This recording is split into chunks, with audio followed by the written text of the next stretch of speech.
சாட்சியே தமிழக மாந்தர் போற்றும் நம்பிக்கை சுடரே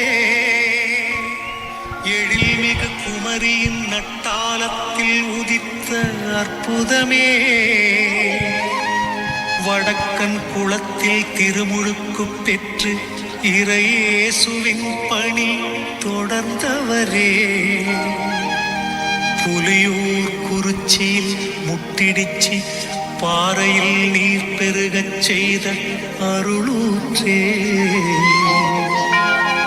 கிறிஸ்தவம் காத்திட உளம் துணிந்து ஆரல் வாய்மொழி காற்றாடி மலையில் இன்னுயிரீந்த தியாக திருவே வேத சாட்சியே எங்கள் தேவசகாயம் பிள்ளையே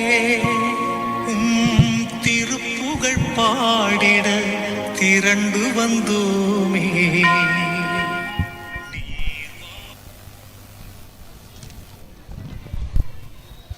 புனித தேவசகாயம் பிள்ளை. தேவசகாயம் பிள்ளை 18ஆம்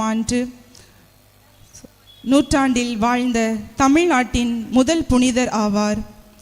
இவர் நீலகண்டன் என்று இயற்பெயரை திருமுழுக்கு பெற்றபோது லாசரசு என்பதன் தமிழ்மொழி பதமான தேவசகாயம் என்ற பெயரை பெற்றார்.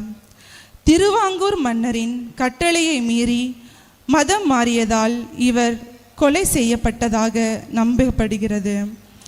தேவசகாயம் இறந்த இடம் இன்றும் தேவசகாயம் மவுண்ட் என்றும் ஆரல் குருசடி என்றும் அழைக்கப்படுகிறது.